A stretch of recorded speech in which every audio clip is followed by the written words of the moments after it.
Hey guys, it's Otti again. I'm sitting here at the Kulttempel in Oberhausen. Besides me is Kris. Yes. Kris? Hello everyone. Kris, not Chris. Oh, Kris. It's Kris. Okay. Kris sounds good, man. From VLAD in TEARS. Yes. You should know we have done some cool interview not long ago. Yeah. And as you are playing now here at the venue at Kulttempel, we thought, okay, we can talk to each other again. It's a pleasure, man. It's a true pleasure. Yeah. So, and to start with it, maybe for people kicking in who totally don't know who are VLAD in TEARS or singer of VLAD in TEARS, Yeah. Gothic alternative rock band. So, Yeah, absolutely. Hello everyone, I'm Kris, the lead singer from the band VLAD in TEARS. If you never heard of us, check it out, man. If you love dark rock and new metal in the gothic atmosphere, we are the good match. So you won't be disappointed. absolutely. And today you are on tour with HELDMASCHINE. Yes. We talked about your friendship to them a lot at the last interview. For today, maybe you can tell a little bit how was it now? How was the tour? How have the guys been to you? Have they been nice? I mean, honestly, this is the second time we are sharing the stage with them, with HELDMASCHINE. And last year it was great, it was awesome, and it was absolutely unforgettable. But this year, so much better. I mean, if you can even imagine that could have been better, yes, it is better.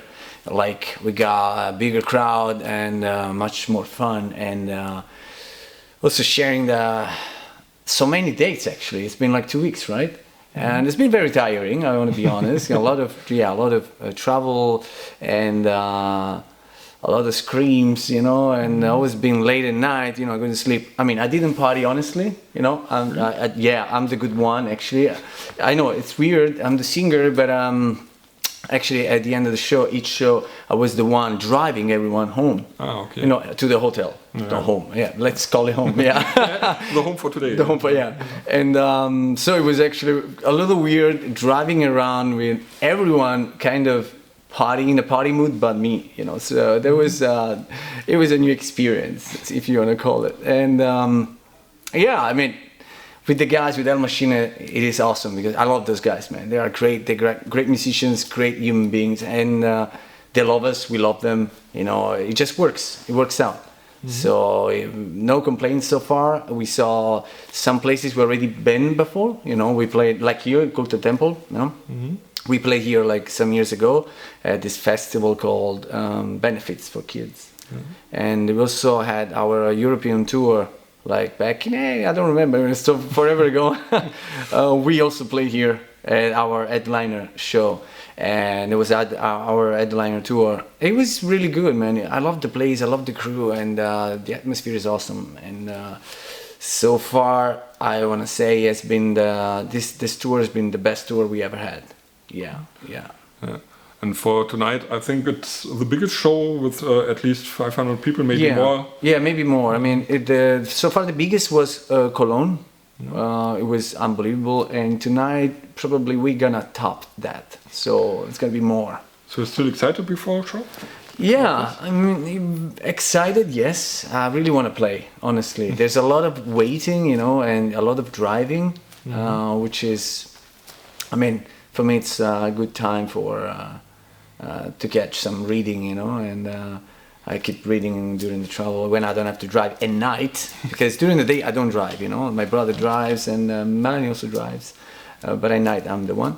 So it has been like a lot of waiting, but when it gets the time to go on stage, man, it is butterflies, So absolutely, I still in the process before we go on stage, so I still have to realize that we're gonna play in a few. But a few minutes before, then I start feeling very, very, very excited, and I just want to be there and rock, I think now it's a little bit more than an hour, probably. Yeah. Doors opens in 20 minutes, and then an hour. Yeah. They're gonna eat us alive, man. But you mentioned reading, so what are you reading at the moment? And what kind of books in general? Well, I brought one of my favorite books. Is from Stephen King, but it's a mix of stories, horror stories. I never read that before, so I started like 2 days ago, and it's very nice, man. It's got a lot of different short stories, and a very cool, very terrifying. But besides that, I'm also reading my favorite comic book. You know, I have two favorite comic books. One is Sandman, and the other one is Dylan Dog. That's both amazing, man.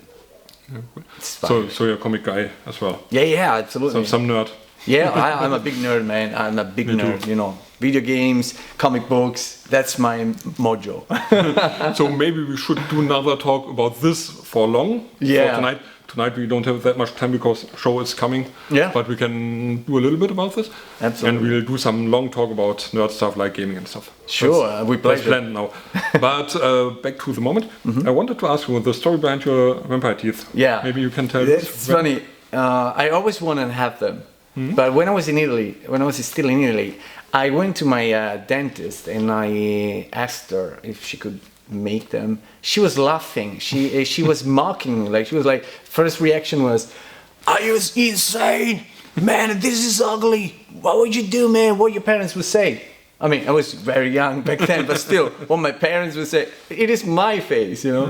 But still, she was very, like, for real, it was outrageous reaction, and she was mad, and she made me feel very bad. So I gave up on that. So until I moved to Germany, and I found this girl, this amazing dentist, Nicola, if you're out there, hi. She's great, man. She's great, and she's absolutely the best dentist I ever had. And when she saw me, because of my style, she suggested them. Okay. You know, so I could never expect that a dentist would ever actually ask me if I want to have them. So it was the other way around. I didn't ask for it. She looked at me and she was like, "Hey, Kris." Then when we got friends, you know, we got closer, you know.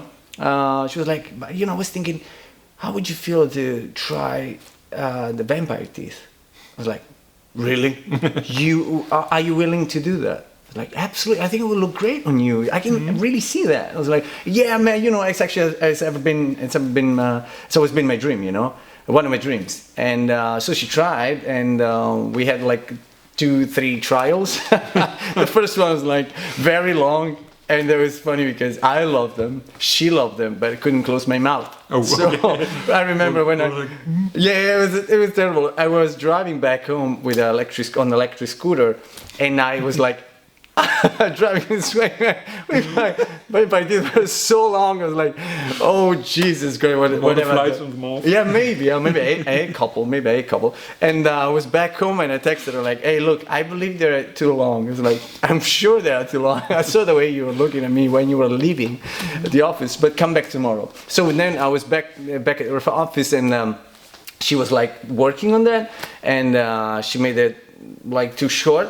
So it's like, I can barely see the difference. It was like, no, this is not good. So we invested like a couple more hours, and then we got the perfect length. So like, okay, this is you. This is perfectly natural. And then she asked me, "Do you want to have them permanent, or just, you know, they can easily break, or this kind of stuff?" And I was like, what do you ask, man? Of course, make them permanent, make them as strong as ever. So she made the real stuff, you know, like the real teeth. And they really hurt, I've heard. Okay. They do cause pain. Yes, I did. I have to test it, man. I have to be sure that the job was well done, you know. And it did, and it does work, man. These teeth are amazing. I'm really happy with it. So who did you test it on your brother or on some I girl? can't tell. That's too private. But I want to make you. I want to just it worked pretty well. But also, fun fact: I actually did also try on me. I want to make sure, man, because I was like, "Yeah, really, it really hurts." And then I tried. And, man, Jesus, I was bleeding. Oh, okay. Yeah. So we shouldn't argue. No. Biting. I'm a biting bitch now, man. I'm afraid. Okay. Yeah. Okay. So, but on this we can connect to vampires. Sure. Because your band is VLAD IN TEARS. So probably vampires are somehow important to you. Yeah, absolutely, man. Besides Vlad, probably is your favorite vampire. Yeah, that and Nosferatu, of course, man. And other stories. What do you think, for example, about Twilight? You like it? Man, okay, I have to be honest. I mean, I love movies in general because they're really interesting, and I mean, I've been studying movie making, so it's always nice to watch movies and see how good they are made. So the Twilight saga is very well done. I'm not considering the movies from a vampire perspective. Right. You know what I mean? So if you watch the movie, it's a love story. It's well done. You know, the love story is cool. You know, like this people in this conflicted couple. You know, this girl, the weirdo. You know, this girl that she's not like, you know, the great-looking girl. She's like a victim of herself. In the storyline and the forbidden love, and also the love with his friend, the werewolf. You know. I mean, the love story is interesting. It's like a little Dawson's Creek, if you will, with kind of the vampire mood. So the lights are like nice, but the sparkling vampires, man, I don't want to say a word about it because, you know, I'm coming from the old-fashioned. You know, Nosferatu is our master. You know, Dracula. You know, Vlad Tepes is and Rice, man. You know, Interview with a Vampire. Man, come on, the movie, the books. So. When you watch that, when you know that that's the real stuff, I don't want to be close-minded, you know, because something good can come up to nowadays, you know. Also, on the vampire, like Dracula Untold, it wasn't a bad movie, you know. It was an action movie, you know, but it was okay. But that kind of Twilight stuff, I mean, you have to, if you like it, okay, but I wouldn't consider it under the vampire label, you know. That's totally what I think. This is good for girls to connect to the stuff as well, for young girls maybe. Sure, but, sure. Did you ever play the vampire role-playing game? Vampire the Masquerade? Of course, man. Of course, yeah. Back in the day, man, it was forever ago. I had this little circle, inner circle, where we used to hide in this little shop. It was my brother's, you know. My brother had a little office in the city, in Casino. And when he was off, so when he was closing, he was giving me the keys, and I was reuniting with these few friends that were like 5-6 people, and we were playing board games, role-play games, man. We did everything you can imagine. Vampire Masquerade was one of my favorites, yeah, absolutely. That one, also Atmosphere, you know, the one with the Guardian, you know, the cemetery. Oh man, it's so great. Yeah, we played Vampire Live action role playing as well. It was really great. That's good, right? Yeah. So what's your favorite clan maybe? I didn't have one actually, because we were like mixing, and it's like when you really need to choose what kind of black you like. You know, it's like I don't have favorite black. You know, it's the black is like different tones of black, and I don't have one. So I really love them, all of them. And all those moments, for example, the remembrances of playing stuff, and so, what are the good and the bad moments you will ever remember in your life? Well, in general, I remember that I still love though.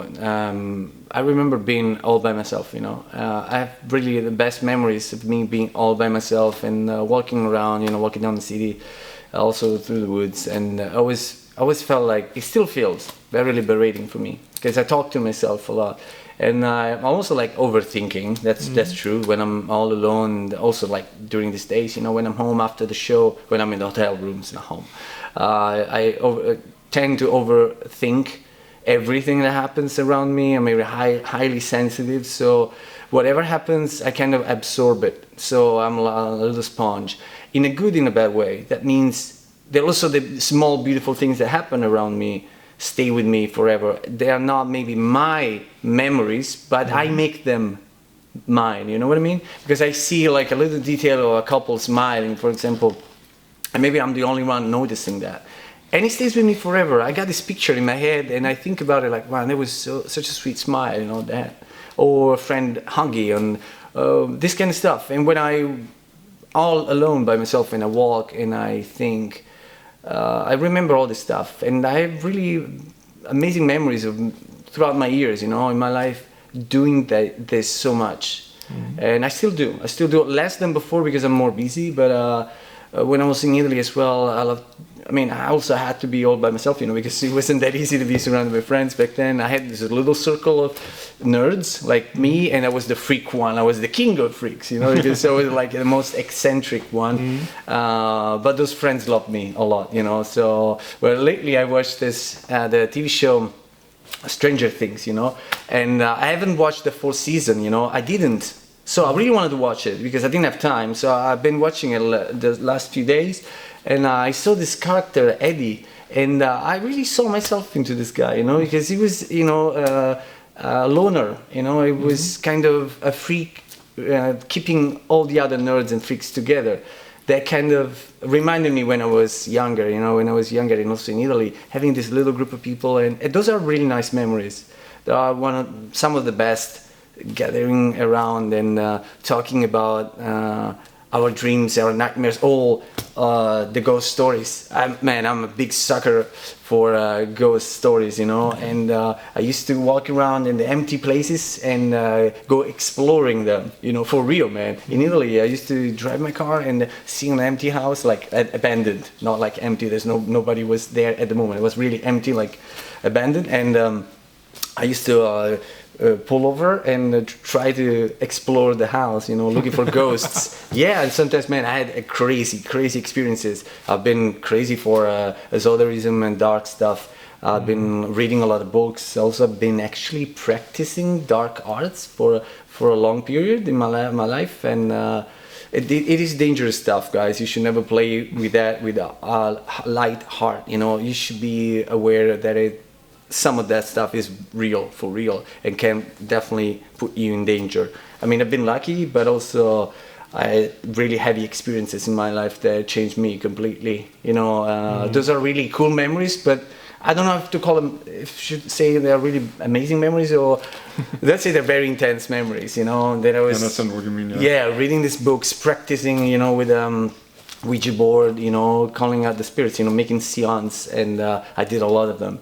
And some of them were very successful, and sometimes I got in trouble. I will tell you more maybe another day. Okay. But this is very cool. I think we have lots of topics we can talk about next time. Yeah. From nerd stuff to the dark arts and stuff. Yes. So for tonight, Melanie is waiting because the show will go on in, I think, about an hour. So yeah. Maybe one last thing. Yes. Some greetings to the people outside. Some free speech. Absolutely, guys, all around the world. This is me, Kris, from VLAD IN TEARS, and I want to just say, stay true to yourself, love yourself, keep fighting for what you love, and always stay VLAD. Perfect. So thank you for watching. Thank you for the talk. Thank you for having me. And I'd say bye-bye. Bye-bye.